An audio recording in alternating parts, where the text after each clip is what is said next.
ಇವತ್ತಿನ ಹೋರಾಟಕ್ಕೆ ಕೇಂದ್ರದ ಸಚಿವರು ಸನ್ಮಾನ್ಯ ಕುಮಾರಣ್ಣ ಅವರ ನೇತೃತ್ವ ಇದೆ.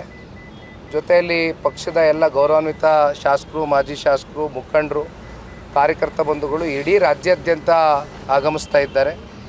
ಬೆಂಗಳೂರು ನಗರದಲ್ಲಿ ವಿಶೇಷವಾಗಿ ಸಾಕಷ್ಟು ಜನ ಇವತ್ತು ಹೆಣ್ಮಕ್ಳು ಕೂಡ ಬರ್ತಕ್ಕಂಥ ನಿರೀಕ್ಷೆ ಇದೆ. ಯಾಕೆಂದರೆ ಹೆಣ್ಮಕ್ಳಲ್ಲಿ ಇವತ್ತೇನು ಒಂದು ಗೃಹಲಕ್ಷ್ಮಿ ವಿಚಾರವಾಗಿ ಸಂಬಂಧಪಟ್ಟಂತೆ ಪ್ರತಿ ತಿಂಗಳು ಖಾತೆಗಳಿಗೆ ಜಮಾ ಮಾಡ್ತೇವೆ, 2,000 ರೂಪಾಯಿ ಕೊಡ್ತೇವೆ ಅಂದಿದ್ರು. ಅದು ಇಲ್ಲಿಯವರೆಗೂ ಅದು ಕಂಡು ಬಂದಿಲ್ಲ. ಭಾಳ ದಿನಗಳಾಯಿತು, ಭಾಳ ತಿಂಗಳುಗಳಾಯಿತು.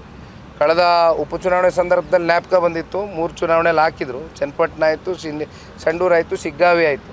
ಆದರೆ ಇಲ್ಲಿವರೆಗೂ ರಾಜ್ಯದ ಹೆಣ್ಮಕ್ಳು ಕೊಟ್ಟಂಥ ಮಾತನ್ನು ಉಳಿಸ್ಕೊಂಡಿಲ್ಲ.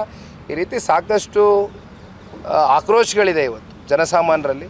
ಜನಸಾಮಾನ್ಯರು ಕೂಡ ಇವತ್ತು ಈ ಒಂದು ನಮ್ಮ ಮೂಮೆಂಟ್ಗೆ ಭಾಗಿಯಾಗ್ತಕ್ಕಂಥದ್ದನ್ನ ನಾವು ನಿರೀಕ್ಷೆ ಮಾಡ್ತಾ ಇದ್ದೇವೆ.